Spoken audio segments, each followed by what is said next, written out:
Si vous nous rejoignez, merci de votre fidélité. Bienvenue, mesdames et messieurs, voici les titres de votre journal. C'est une avancée historique dans la lutte contre le paludisme. Le Premier ministre a officiellement lancé le vaccin contre la maladie, une nouvelle étape dans le combat contre le palu qui touche des milliers de personnes dans notre pays. La Guinée et le Mali veulent renforcer davantage la sécurité à leurs frontières. Les représentants des deux pays sont en conclave ici à Conakry. Une rencontre pour parler de la lutte contre la criminalité et d'autres menaces communes. Et c'est sur lui que repose désormais la charge de conduire le Sili national à la conquête du monde. L'entraîneur Paulo Duarte a été officiellement présenté au cours d'une conférence de presse à Conakry. Le Portugais est attendu sur plusieurs chantiers. Et c'est donc une étape décisive qui vient d'être franchie dans la lutte contre le paludisme en Guinée. Un vaccin contre la maladie est désormais disponible pour les enfants dès l'âge de 5 mois. Une avancée concrète obtenue grâce à l'engagement du gouvernement. La campagne d'introduction de ce vaccin est officiellement lancée par le Premier ministre en présence du président du Conseil national de transition, Ousmane Bangoura. En Guinée, le paludisme reste la première cause de mortalité infantile. Chaque année, des milliers d'enfants perdent la vie face à cette maladie évitable. Aujourd'hui, une nouvelle arme est disponible, le vaccin contre le paludisme. Ici, le Premier ministre désigné champion de la vaccination en Guinée. À ses côtés, le président du Conseil national de la transition introduit officiellement le vaccin contre le paludisme pour les enfants. Ce vaccin gratuit, sûr et validé par l'Organisation mondiale de la santé. Pendant plusieurs années, le système de santé dans le domaine de la vaccination a été confronté au défi permanent de la mobilisation de vaccins en quantité suffisante et en qualité. Grâce à ce nouveau vaccin qui sera administré en 4 doses aux enfants âgés de 5 à 23 mois, nous franchissons une étape décisive dans leur protection. Comme il ne s'agit pas d'un vaccin expérimental, mais d'un vaccin approuvé par les autorités de réglementation, le consentement écrit des sujets vaccinés n'est pas demandé. Aux côtés du gouvernement, plusieurs partenaires de premier plan se sont engagés pour rendre ce projet possible. Leur mobilisation conjointe illustre une volonté partagée. Offrir à chaque enfant guinéen la chance de grandir à l'abri du paludisme. L'introduction de ACTSS est la preuve qu'ensemble, nous pouvons transformer des avancées scientifiques en solutions concrètes qui sauvent des vies. Gavi, l'OMS et l'UNICEF, ainsi que les autres partenaires, resteront aux côtés de la Guinée pour renforcer la vaccination et protéger chaque enfant en Guinée. Champion de la vaccination en Guinée, le Premier ministre Amadou Ouriba a réaffirmé l'engagement du gouvernement à protéger la santé des enfants et à soutenir les initiatives des partenaires. Lorsque l'humanité ne savait pas pourquoi on tombe malade, il fallait trouver toujours des explications. C'est tout à fait naturel que le vaccin soit pratiqué, que le vaccin rentre dans la vie courante, que le vaccin est d'une certaine manière une réplique de ce que la nature est en train de faire. Il faut que le vaccin puisse intervenir par précaution, prévention, pour permettre au corps humain, disons, d'être en mesure de renforcer son système de défense immunitaire avant qu'il y ait, disons, des agressions comme les militaires savent se faire. Ce qui se fait aujourd'hui est une consécration des orientations et majeures, disons, du président de la République. Parce que vous ne pouvez pas, ceux qui ne voyagent pas à l'intérieur du pays, ne peuvent pas s'imaginer les efforts extrêmement importants qui sont consacrés à la santé de manière générale. Dans les prochains jours, le vaccin sera administré aux enfants âgés de 5 à 23 mois dans les préfectures et districts de Mamo, Gawal, Kankan et Humo. Une étape décisive vers l'éradication du paludisme chez les plus vulnérables. Les autorités sanitaires espèrent ainsi réduire drastiquement la mortalité infantile et offrir aux familles guinéennes une nouvelle chance de voir leurs enfants grandir en bonne santé. De la lutte contre le paludisme, nous allons parler du combat contre le VIH-Sida. Un projet pilote de prophylaxie pré-exposition est lancé par la Direction générale du service de santé des armées au centre d'entraînement aux opérations de maintien de la paix de Samoreya. Plusieurs médecins militaires ont bénéficié d'un renforcement de capacités. C'est une formation qui doit leur permettre d'identifier les cas à risque, de poser un diagnostic approprié et d'intégrer la prophylaxie pré-exposition dans les soins médicaux destinés aux militaires. On fait le point avec adjudant-chef Oumar Kamara. 24 agents de santé des armées des régions militaires de Kindia et des Iroquois ont bénéficié d'une formation sur la prophylaxie pré-exposition PrEP, un outil clé de prévention contre le VIH-Sida. L'initiative est du ministère de la Santé et de l'Hygiène publique sur financement du programme américain de défense de prévention et de lutte contre le VIH-Sida. Qui rentre dans le cadre de la mise en place d'un projet pilote au niveau du service de santé des armées, dirigé principalement vers les forces armées guinéennes et leurs familles. Ces échanges riches et dynamiques ont, sans aucun doute, contribué à renforcer notre compréhension commune des enjeux liés à la prévention du VIH. À Kindia, au centre d'entraînement aux opérations de maintien de la paix de Samoreya, s'est tenue cette session de renforcement des capacités.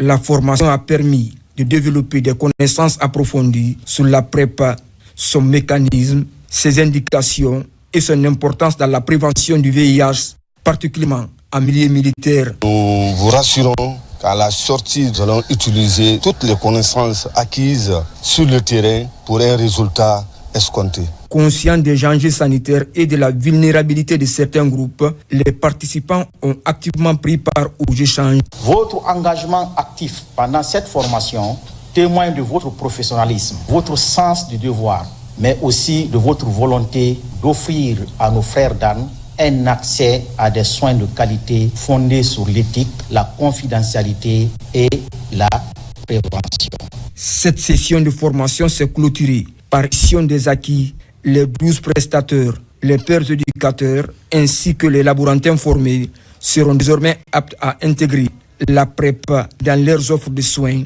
et à sensibiliser les populations cibles.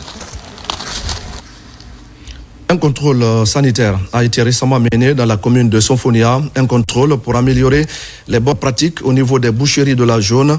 Après cette séance d'inspection, plusieurs acteurs ont reçu des certificats d'aptitude médicale pour les encourager dans leur profession. Une opération conjointe de la délégation spéciale et de la direction communale de l'élevage pour prévenir les maladies. Reportage Abakar Diaby et Kandesila. Pour assurer la sécurité sanitaire des produits d'origine animale, la délégation spéciale de la commune de Sonfonia s'active sur le terrain pour prévenir les maladies. Après avoir soumis plusieurs boucheries de la zone à un contrôle sanitaire et à une inspection de salubrité, ces autorités communales procèdent à la remise des certificats d'aptitude médicale aux bouchers. Les bouchers nous ont demandé qu'ils n'ont pas un carnet sanitaire. Donc ça nous a poussé à les mettre sous des contrôles sanitaires afin d'exercer leur noble métier. On trouvait que c'était une bonne idée. Cela prouve que l'engagement de la commune de Sonfonia pour l'hygiène sanitaire de la commune, il veut vraiment accompagner la population. À ce jour, ces récipiendaires sont disposés à effectuer leur profession tout en prenant en compte les mesures nécessaires pour préserver la vie des consommateurs de la viande. Ça, c'est devenu un devoir pour tous les autres de faire cette gérance sanitaire-là au niveau de tous les acteurs afin que nous puissions donner de la bonne qualité de viande à nos concitoyens, à nos citoyens de la capitale. Aujourd'hui, nous voilà en train de faire la remise de certificats d'aptitude de santé de tous les bouchers de la commune de Sonfonia. Donc aujourd'hui, ils sont non seulement protégés, mais tous les consommateurs de viande de la commune de Sonfonia sont aussi protégés à travers la protection de ces différents acteurs du secteur de la viande. Cette rencontre d'échange d'idées est axée sur le respect du code de l'élevage et des produits animaux. Une occasion mise à profit pour expliquer les innovations majeures du projet de nouvelle constitution. Ces participants prennent connaissance du contenu de ces textes fondateurs afin d'être bien protégés dans l'exercice de leur métier de tous les jours. Nous allons prendre maintenant la direction de la région forestière pour parler de la supervision de la campagne agricole. Dans ce grand bassin de production, les nouvelles autorités du ministère de l'Agriculture comptent mettre en place un programme de relance des cultures d'exportation. Entre autres priorités, mieux structurer la société guinéenne de palmiers à huile et d'EVA pour préserver des milliers d'emplois dans la préfecture de Diomo. On fait le point avec Fodé Camara. Pour sa première visite en région forestière, Maria Massiré Silla, la ministre de l'Agriculture, a été accueillie à l'aérodrome de Zérékoré par les autorités locales et les producteurs. Après les salutations aux autorités religieuses et aux notables, direction Guéké dans la préfecture de Yomo, site d'implantation de la Sogipa. Dans cette zone, située à la frontière avec le Libéria, les populations des communes rurales de Bignamou et de Guéké ont réservé un accueil chaleureux à la ministre de l'Agriculture et sa délégation. Votre nomination à la tête de cet important département ministériel est encore un ouf de soulagement pour toutes les communautés de l'espace Sogipa, car nous sommes convaincus que vous nous aiderez davantage dans la résolution définitive de la crise qui traverse la Sogipa. Le bitumage de la route Zérékoré-Djekei via Yomu, l'apport de l'électricité, le paiement des arriérés des planteurs de 2021 qui équivaut à 23 milliards de francs guinéens. Au niveau de la direction générale, la principale priorité est liée à la finalisation des travaux de construction de la nouvelle usine de traitement du caoutchouc, une unité de traitement de 6 tonnes par heure. Les perspectives pour la Sogipa, c'est de lancer très rapidement l'usine de 6 tonnes heure et de voir comment aller rapidement avec les réformes structurelles, même institutionnelles, pour que la Sogipa se remette sur les rails et qu'elle redevienne le fleuron d'antan qu'on a connu. Avec des milliers d'emplois générés pour les communautés de Guéké et Bignamou, la Sogipa contribue à la lutte contre la pauvreté en milieu rural. Là-dessus, la ministre Maria Massiré Silla a rappelé l'engagement du gouvernement pour la relance de ce patrimoine agro-industriel. C'est une priorité pour son Excellence, le président de la République, le président Mamadi Doumbouya, et son Premier ministre, Amadou Riba, de relancer l'agriculture. Agriculture qui occupe une place importante dans le programme Simandou 2040, étant le premier pilier de ce programme important pour notre économie nationale. Dans le futur, on va travailler avec les populations locales, les employés, à vraiment avoir un plan de relance, de restructuration qui nous permettent de changer la donne et de booster la productivité, la production et les activités de la Sogipa. La visite de la Sogipa s'est achevée par une réunion technique entre la délégation ministérielle, la direction générale, les travailleurs et les planteurs, tous animés par l'espoir de redynamiser les activités de la société guinéenne de palmiers à huile et d'EVA, une société fierté nationale qui résiste encore après près de 40 ans d'existence. Merci à Fodé Camara pour toutes ces explications. Voilà qui va nous amener à parler de la célébration en différé de la journée africaine, de la décentralisation et du développement local, couplée à celle de l'état civil. Les activités sont placées cette année sous deux thèmes qui rappellent l'importance de la décentralisation et la place de l'enregistrement des faits d'état civil dans le développement des collectivités. La journée permet surtout d'attirer l'attention des décideurs sur les défis que soulèvent ces questions ô combien importantes. Amadou Touré, Abdul Razak Souma. Le registre national de l'état civil RENEC, comme fondement des infrastructures publiques numériques et des systèmes d'identité juridique numérique en Guinée, et construire des communautés résilientes par la décentralisation inclusive et le développement équitable sont des deux thèmes retenus pour célébrer la journée africaine de la décentralisation, du développement local et de l'état civil en Guinée. Au programme, nous avons la tenue des panels aujourd'hui et le jeudi 14, on va tenir dans toutes les communes de Conakry une journée porte ouverte qui sera l'occasion pour les communes de montrer aux populations l'importance des collectivités locales.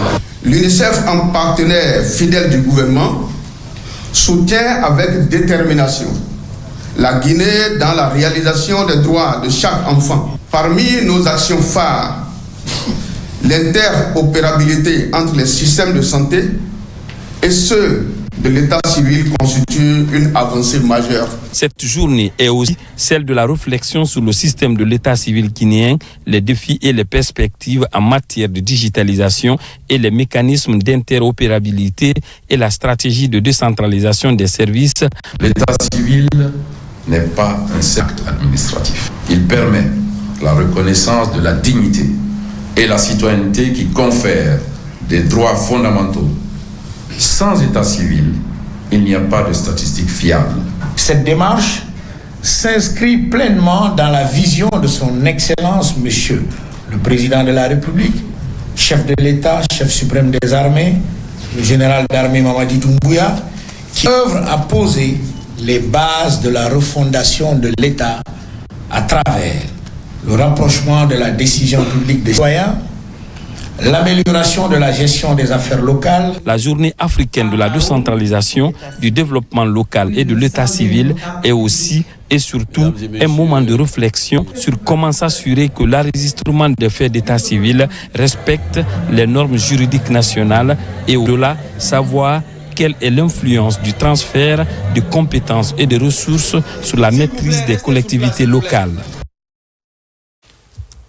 La commune urbaine de Sigiri, touchée par des inondations ce mercredi, pas de pertes en vies humaines pour le moment, mais des dégâts considérables sont enregistrés. Les habitants sinistrés lancent un appel à la solidarité nationale pour éviter le pire pendant cette saison pluvieuse. Des images impressionnantes et des témoignages saisissants avec Diambo Kaba, notre correspondant sur place. Sigiri, victime d'un épisode pluvieux la nuit du mercredi 13 août 2025. Conséquence, plusieurs habitations détruites et des inondations importantes signalées. Ces conditions météorologiques extrêmes ont causé des dommages considérables aux infrastructures, plongeant de nombreux habitants dans une situation difficile. L'eau a gâté nos biens. Les voisins sont venus nous aider. Nous avons tout perdu. Mais ce qui nous inquiète de plus, c'est le cas de la femme en état de famine.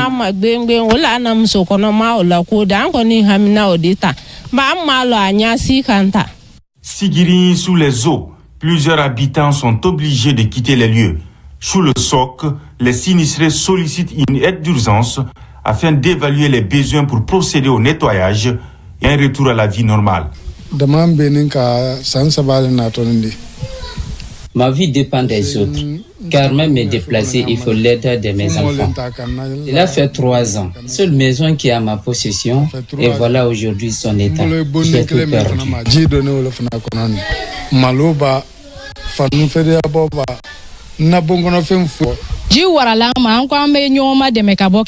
L'eau était plus forte.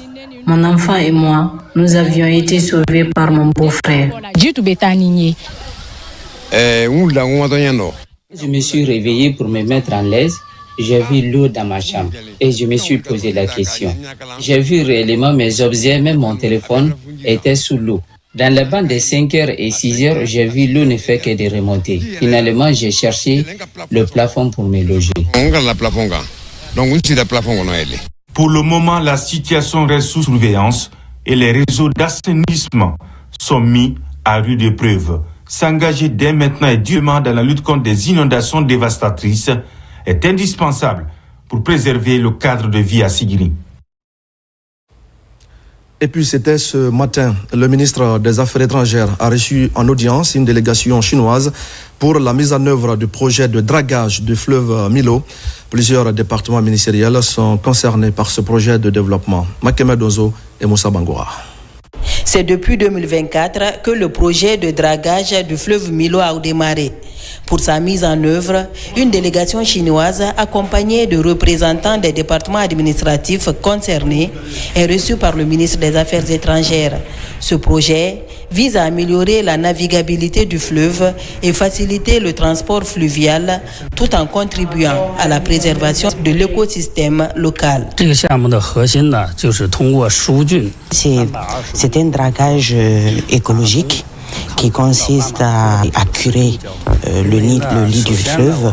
Maintenant, avec les sédiments curés du fleuve, ils vont faire une répartition des composants. C'est un projet qui va mettre beaucoup d'institutions, beaucoup de ministères en jeu. Donc le ministère des Affaires étrangères est le mieux adapté pour convoquer une réunion interministérielle pour le projet parce que ça va englober et l'agriculture, l'élevage, le transport. Ce projet est d'une importance capitale pour le développement de la région de Kankan. Booster le programme en le mettant sous la coordination des gouvernements guinéens et chinois est l'une des pistes évoquées. Les départements sectoriels qui sont ici sont en fait les propriétaires du projet. Donc je vous demande de travailler dans le sens de passer à une phase supérieure.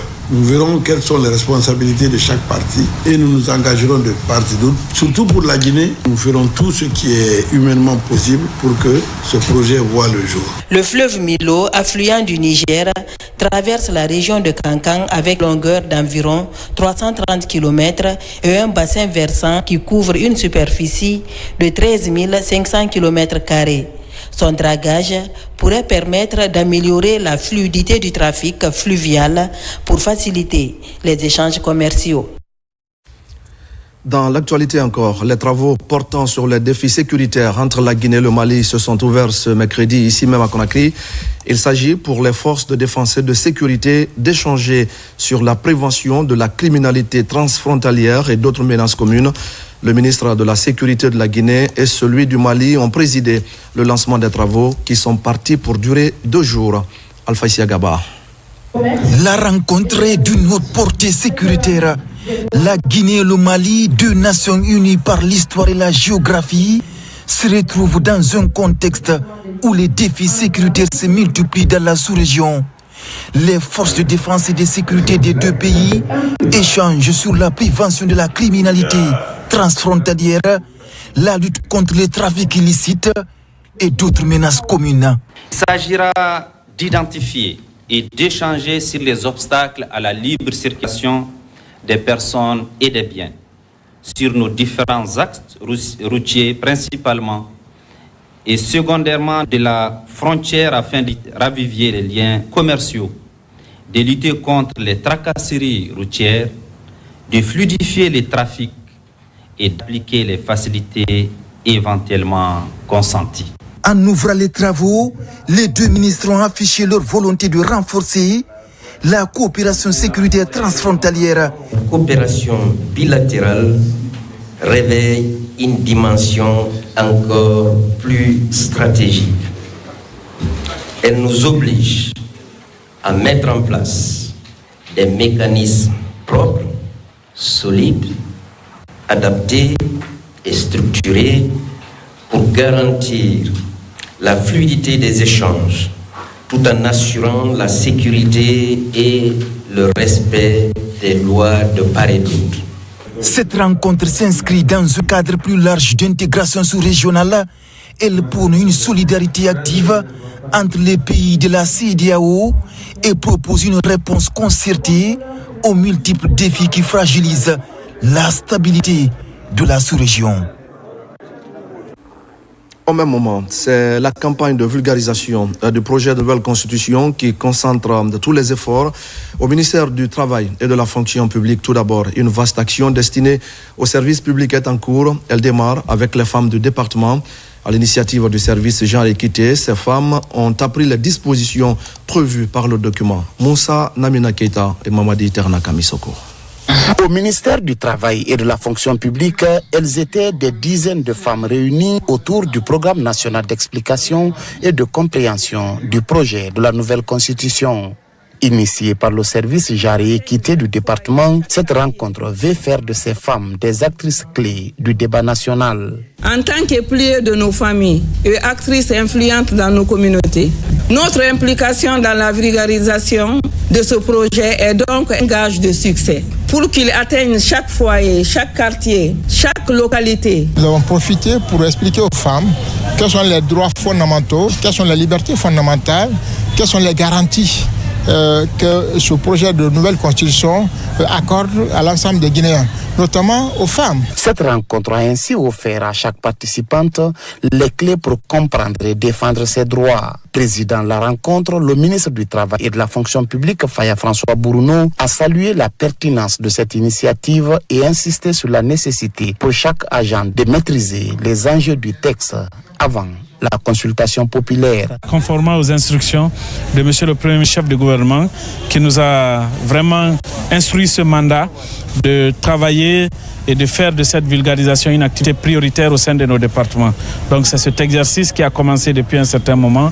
Aujourd'hui, nous étions avec l'ensemble des femmes du département qui ont pris part à un atelier qui les a permis d'avoir une connaissance générale, n'est-ce pas, et complète du texte qui constitue aujourd'hui le projet de nouvelle constitution. Une séance d'échange et de sensibilisation qui confirme l'engagement du ministère du Travail et de la Fonction publique à impliquer son personnel avec les femmes comme relais privilégié dans la vulgarisation du projet de la nouvelle constitution.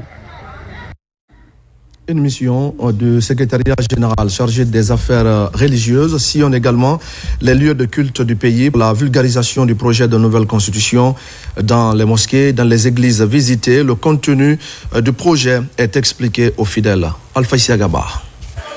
Le ministre secrétaire général des affaires religieuses dans la commune de Dixina, la vulgarisation du projet de nouvelle constitution est au centre des débats. La sensibilisation s'est déroulée avec les leaders chrétiens. Ici, tout le contenu de la future loi fondamentale est expliqué aux fidèles. Il est de notre responsabilité, si nous sommes ses disciples, de faire en sorte que notre projet de loi soit bien compris par tous les Guinéens, par tous les fidèles chrétiens, afin que cette loi soit accomplie dans notre pays. Ensuite, la mission de vulgarisation s'est rendue au kilomètre 36 de la commune de Sanoya. Dans cette mosquée, la campagne de vulgarisation du projet de nouvelle constitution s'est déroulée avec la communauté musulmane. Des copies des différents articles ont été remises à ces leaders religieux.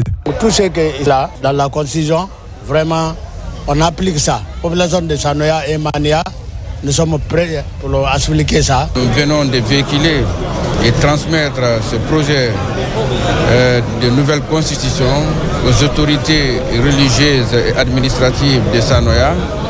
Nous sommes très contents et très comblés de joie de voir que c'est l'ensemble de toute la population de Sanoya qui vient de sortir, nous accueillir et prêter l'oreille très attentive pour ces messages. Cette campagne de vulgarisation du projet de nouvelle constitution du secrétariat général des affaires religieuses va se poursuivre dans les autres communes du pays. Et justement, les cadres de Ratoma renforcent leur capacité pour pouvoir mieux expliquer le contenu du projet de nouvelle constitution. C'est une initiative de la mairie qui devra toucher l'ensemble des 11 quartiers de la commune. L'objectif est d'aider les citoyens à comprendre le contenu de ce document qui comporte plusieurs innovations. Moussa Bangoua. Après le passage de la délégation gouvernementale, la mairie de Ratoma engage une panoplie d'activités pour aller à la rencontre des citoyens à la base. D'où ce renforcement de capacité des cadres des services publics de la commune sur les droits, les devoirs et les nouveautés apportées dans ce document juridique. Il faut amener la population à s'approprier ce projet de nouvelle constitution. Une fois qu'ils se sont appropriés, ça deviendra facile pour eux. Partons pour une vulgarisation, pour que les citoyens comprennent le contenu des dispositions qui sont dans cette constitution. Nous avons 200 et quelques missions qui doivent aller sur le terrain à partir du samedi. D'abord les 146 carrés, ensuite il y aura une autre mission qui va aller dans les 53 secteurs. Une satisfaction pour les participants. Le partage du contenu de la future loi fondamentale est nécessaire pour tout Guinéen. Nous venons du déroulement de ce programme. Les points les plus saillants sont au niveau de l'éducation, de la santé, du logement, la protection de l'environnement, le droit à la vie humaine qui est sacré. Tous ces éléments-là, nous sommes en train de trouver des mécanismes pour aller vers la communauté pour les expliquer le contenu de cette constitution. Je vais regrouper mon personnel et on va les expliquer. Et nous allons descendre encore dans les quartiers, dans les carrés, leur expliquer ce que la nouvelle constitution veut dire. Après les échanges de remise à niveau, ces cadres formés seront déployés sur le terrain les jours à venir. 146 carrés de la commune de Ratoma seront touchés pour une meilleure compréhension des populations. Une première en Guinée, il existe désormais dans notre pays une carte pour adhérer à la Chambre de commerce, industrie et artisanat. L'outil a été lancé ce mercredi par la ministre du Commerce en présence de plusieurs opérateurs économiques. C'est une innovation qui se décline sur 4 catégories en fonction de la taille et des besoins de l'entreprise. Abdul Karim Kamara pour des explications. La Chambre de commerce, industrie et artisanat plus que jamais déterminée à structurer l'accompagnement des opérateurs économiques. Désormais, l'un des aspects de cet accompagnement porte sur l'obtention de la carte d'adhésion. Par cet outil, l'institution consulaire entend renforcer son rôle d'interface, offrir divers services et adapter à ses membres, améliorer la visibilité, la reconnaissance et la crédibilité des opérateurs économiques, mais aussi favoriser l'accès aux opportunités économiques et de formation. Ça permet à la Chambre de commerce d'être beaucoup plus représentative des intérêts des opérateurs privés, dans la mesure où on va se rencontrer régulièrement et nous serons une force dynamique pour pouvoir parler au pouvoir public afin de voir dans quelle mesure on peut créer plus d'emplois. Pour l'occasion, la Chambre de commerce s'est attachée les services d'une entreprise, le droit guinéen, qui a déjà mis en place une solution intelligente et résiliente avec à la clé la livraison d'une importante quantité de cartes sécurisées. Vous avez 2 options, soit faire un pré-enrôlement en ligne ou bien vous rentrez dans une agence de la Chambre du commerce et de là-bas vous avez juste un formulaire à remplir et après ce formulaire-là vous passez à l'enrôlement et après vous passez au paiement et là aussi totalement numérisé, il n'y a pas de paiement cash. Pour le ministère du Commerce, l'avènement de la carte d'adhésion de la Chambre de commerce marque une étape majeure dans la modernisation de l'écosystème économique guinéen. Le ministère du Commerce, que j'ai l'honneur de diriger, salue chaleureusement cette initiative car elle s'inscrit parfaitement dans notre vision d'un secteur privé national fort, formel, inclusif et compétitif. En adhérant massivement à cette nouvelle démarche, nos opérateurs économiques envoient un signal fort, celui de leur engagement à évoluer dans le secteur formel et à renforcer leur crédibilité. La carte d'adhésion de la Chambre de commerce est déclinée sur plusieurs catégories selon les profils et les besoins des opérateurs économiques. Il s'agit des catégories bronze, gold, diamant et entreprenant. Dans l'actualité encore, après la proclamation des résultats du baccalauréat unique session 2025, place désormais à l'une de ces étapes les plus déterminantes pour les nouveaux bacheliers. Il s'agit de leur orientation dans les différentes institutions d'enseignement supérieur, un tournant décisif donc pour lequel les nouveaux étudiants trouvent du soutien des spécialistes de l'éducation nationale. Ces derniers leur donnent des conseils pour faire de meilleurs choix pour leur avenir. Mohamed de Camara Al-Khali Kobole Keita. L'orientation des nouveaux bacheliers constitue une période cruciale dans la vie des futurs étudiants.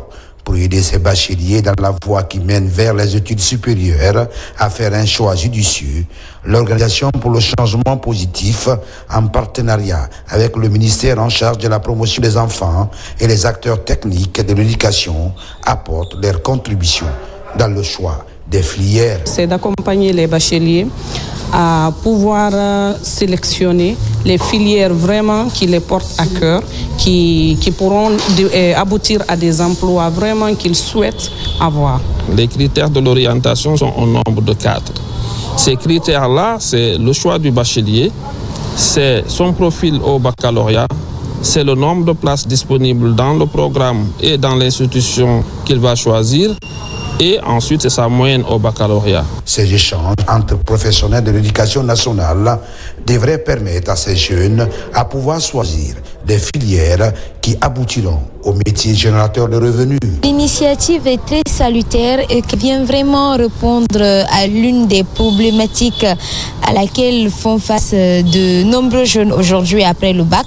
Où vais-je partir? Quelles études dois-je faire? Comment faire pour faire de telles études? Qu'est-ce que cela implique? Je pense qu'à travers cette séance d'orientation d'aujourd'hui, toutes les personnes qui sont dans la salle ont à peu près une idée de quel sera en fait le futur. Aujourd'hui, avec tout ce qui est mis en place avec le ministère de l'enseignement supérieur et également le ministère de l'enseignement technique, il y a beaucoup d'opportunités qui s'offrent. Mais il fallait vraiment aussi parler de nos expériences, des expériences des intervenants qui étaient là, pour comprendre et essayer de tracer la voie pour nos jeunes étudiants qui sont aujourd'hui l'avenir de ce pays. Cette contribution des acteurs de l'éducation nationale à travers ce tapis conseil est jugée utile et responsable pour ces jeunes étudiants. Nous allons retourner à Séguéri, où il y a quelques semaines, de nombreux fleuves et rivières avaient complètement changé de couleur à cause de la pollution et des pratiques peu respectueuses de l'environnement. Depuis, l'État a décidé de passer à l'action à travers ses structures spécialisées. Une mission conduite par le ministère de l'Environnement s'est rendue sur l'ensemble des sites incriminés. Sur place, vous allez le voir, des actions fortes sont menées avec des décisions pour rendre à la nature toute la protection qu'elle mérite. Mamadou Alpha Baldé. À Séguéri, l'exploitation artisanale et mécanisée non contrôlée de l'or doivent encore faire des efforts dans le domaine du respect des normes environnementales. Avec les récentes images de pollution observées dans des fleuves et rivières dans la zone, une mission du ministère de l'Environnement et du Développement durable est sur le terrain pour une évaluation complète de la situation. Il s'agit d'identifier les sources de pollution des cours d'eau, notamment le Niger. Il faut retenir à ce niveau que cette pollution est probablement due à l'exploitation artisanale. Alors, non seulement artisanale, mais mécanisée aussi non autorisée. Parce que nous avons constaté qu'au long des cours d'eau, il y a des installations. Après un tour des sites concernés et des entretiens avec l'ensemble des acteurs impliqués dans le processus d'exploitation artisanale de l'or, en présence des techniciens de l'Agence guinéenne d'évaluation environnementale, un constat est fait, mais surtout des pistes de solutions durables sont envisagées. Ces exploitants illégaux ne peuvent pas s'installer dans une localité sans que cette population ne soit informée. Alors, cette population qui, d'une manière ou d'une autre, occasionne l'installation de ces illégaux, on aimerait qu'ils nous aident à traquer ces personnes qui viennent détruire leur environnement et quittent sans aucune restauration. Au niveau du ministère des Mines, nous avons initié déjà des grandes réformes pour réorganiser cette activité, de manière à ce que ça profite non seulement à la population guinéenne, et à l'État également. L'application des recommandations de cette mission de terrain est un début de solution à un problème qui date de plusieurs années. La protection des têtes de sources et des berges des fleuves qui abritent les barrages hydroélectriques du pays constitue également un programme d'actualité à la Société Électricité de Guinée. Dans la mise en œuvre de ce programme, EDG bénéficie de l'appui de l'Association des femmes de Zérékoré, Lola et Yomu. À Garafiri, cette ONG a mis en terre plusieurs plans d'espèces locales autour d'un barrage de 75 MW. C'est un reportage de Nabi Kamara. Sur le terrain, la campagne nationale de reboisement 2025 lancée par EDG se poursuit. Elle bénéficie de l'appui de l'association des femmes des Zérékoré, Yomu et Lola, qui est en train de mettre en terre 2222 plants d'essence locale sur un domaine de 2 hectares autour du barrage de Garafiri à Lissan, dans la préfecture de Kindia. On a déjà mis un comité en place qui va faire le suivi de ce qui est mis, et 3 mois après, ils viendront voir les plants qui n'ont pas réussi, ils vont les remplacer. Dans notre jargon, on l'appelle le regarnissage. Et dans ce domaine, c'est un enrichissement qu'on est en train de faire, parce que c'est déjà une forêt.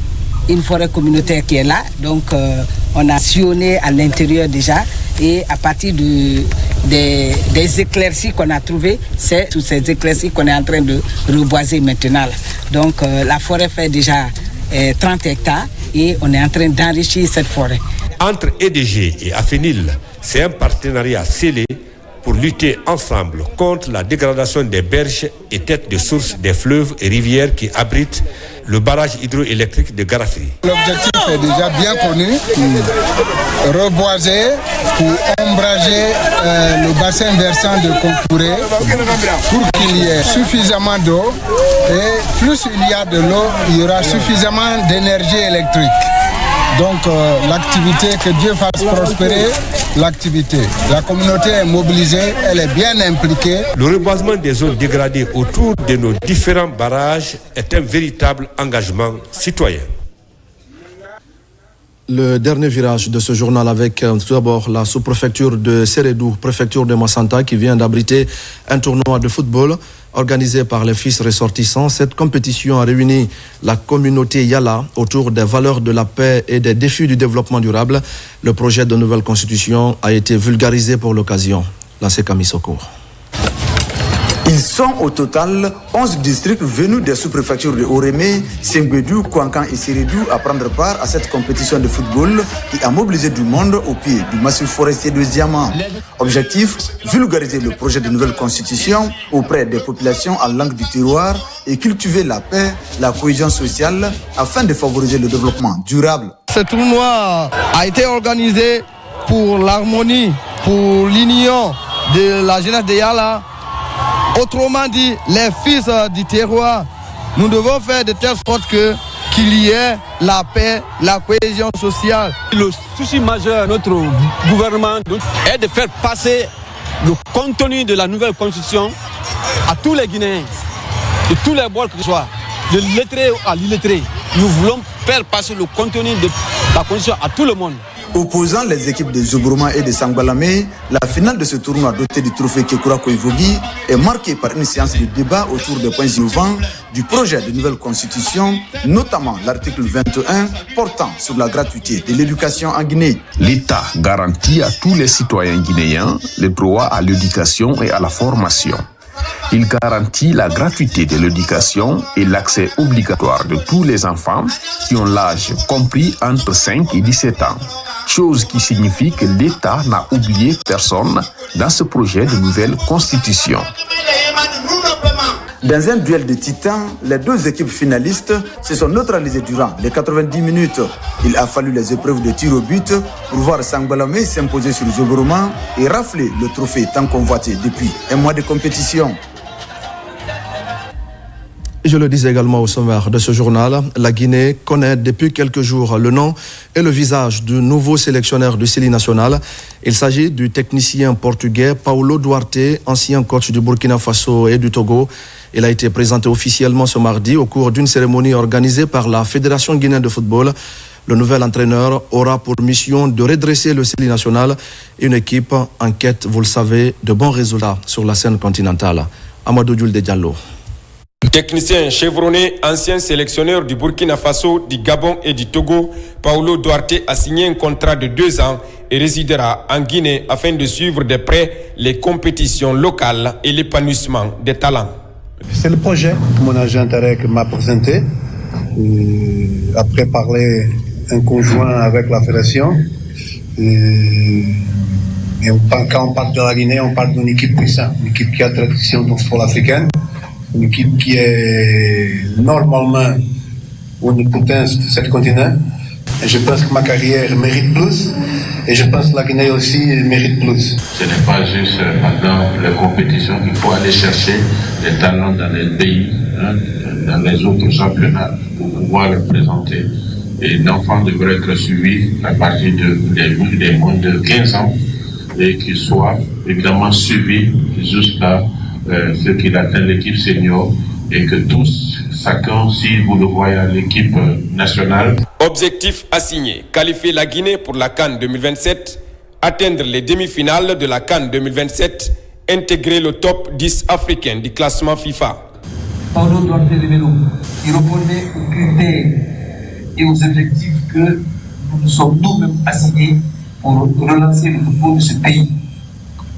Et parmi ces critères, comme vous le savez, il y a des critères liés au diplôme, il y a des critères liés à la parfaite connaissance du football africain. Le Sili national de Guinée entre dans une nouvelle ère fondée sur l'organisation, la stabilité et l'ambition. Page noire de ce journal, Dorego Clément, saxophoniste du groupe Bembea Jazz National, nous a quittés. Un symposium est organisé pour lui rendre un dernier hommage au musée de Sandarvalia avant son inhumation au cimetière de Cameroun. Parents, amis et autorités se sont massivement mobilisés pour l'occasion. Des moments d'intense émotion fixés par Ousmane Ba et Mamadou Djoumaba. Né en 1938, Dorego Clément, de nationalité béninoise, a choisi la Guinée comme sa deuxième patrie, symbole d'une Afrique unie et sans frontières. Il a évolué dans le groupe du Bembea Jazz National comme saxophoniste. Il a ainsi contribué au rayonnement de ce groupe mythique qui a hissé très haut le tricolore national à travers le monde. Aujourd'hui, la Guinée, à travers les autorités, ses compagnons et le monde de la musique, lui rendent un dernier hommage. Dorego Clément a foulé le sol guinéen en 1956 dans l'orchestre célèbre de l'époque, les déménageurs africains. Après le départ des déménageurs, il a préféré rester en Guinée et Bembea l'a recruté en 1967, parce que cette année-là, Bembea devait relever un grand défi, celui d'animer le jardin de Guinée. Sur le podium, les témoignages sont pathétiques. Dans une vive émotion, chacun relate les qualités et surtout le génie de Clément.